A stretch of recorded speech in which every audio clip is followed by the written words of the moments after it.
Nous appelons ce type d'habitat une maison intergénérationnelle. Le but, effectivement, c'est de faire vivre ensemble des personnes qui ont des âges très différents. Pour nous, effectivement, ça va de 2 à 95 ans. Il y a des personnes actives, il y a des personnes retraitées, il y a des personnes en situation un peu compliquée en termes de précarité. L'idée, c'est que ces personnes ne vivent pas comme des voisins ordinaires ou classiques. C'est vraiment que plusieurs générations se côtoient et en fonction de leurs compétences, de leur disponibilité, puissent s'aider mutuellement. Et dans la salle où nous sommes aujourd'hui, c'est une particularité de ces maisons intergénérationnelles. Ces salles communes permettent aux résidents de se retrouver régulièrement quand ils le veulent. Cette salle est ouverte en permanence, elle n'est jamais fermée à clé.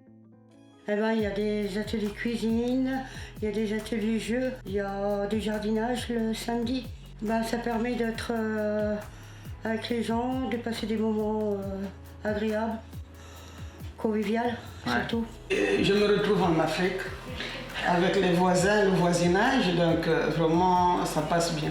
Et oui. Parce qu'on s'échange. Vous vous rendez service un petit peu? Oui, oui. On prépare, on fait notre cuisine. Alors ça va du T1 au T4 et on a 2 logements qui sont équipés pour les personnes à mobilité réduite. Tout au sommet de l'immeuble, il y a une terrasse aménagée avec l'objectif de faire un jardin partagé. C'est effectivement dans nos gènes d'utiliser le logement pour que les gens puissent reprendre un nouvel envol. Notre rôle, c'est vraiment d'accueillir des personnes qui auraient des difficultés à accéder même au logement social pour différentes raisons. Ces personnes qui sont dans une extrême précarité sont souvent aussi très isolées. Le but, c'est vraiment de créer du lien.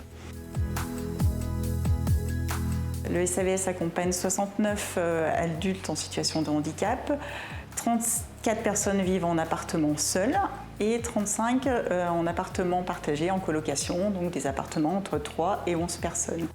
J'ai commencé à rue Timonier, de l'autre côté des appartements de la structure. J'ai eu plusieurs colocataires dans mon parcours de vie. Voilà, on s'entend super bien, c'est un échange. Le matin, des fois, j'ai une collègue qui a besoin de prendre l'ascenseur, elle peut pas le prendre toute seule, donc je vais l'aider. Il faut du respect, donc je trouve qu'il faut s'aider mutuellement, quoi.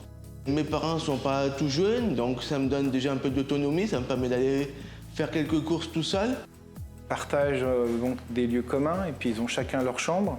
Ils peuvent aménager leur chambre comme ils veulent et nous on les accompagne justement dans leur démarche de projet personnalisé. Le but du SAVS, puisque c'est la vie sociale, c'est dans les murs mais c'est aussi à l'extérieur des murs de pouvoir prendre les transports en commun ou des transports adaptés pour eux pour aller donc au CDP ou à l'ESAT, aller faire les courses, aller travailler, aller à la poste, aller chez le médecin qui est à côté, chez le coiffeur.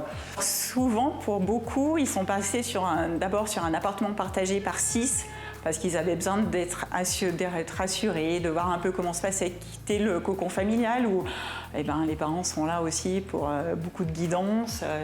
Donc souvent ils passent par là, après ils passent sur du semi-autonome, un appartement partagé à 3. Et puis parfois il y en a qui font le choix de partir et d'avoir un logement individuel. D'autres préfèrent rester sur un appartement semi-autonome parce que la solitude les pèse trop et c'est quelque chose qu'ils ne souhaitent pas. Donc ils font le choix de rester ici parce qu'ils sont bien avec leurs colocataires et voilà. Mais c'est tout un cheminement, mais on essaye d'accompagner au mieux chaque personne en fonction de son projet de vie.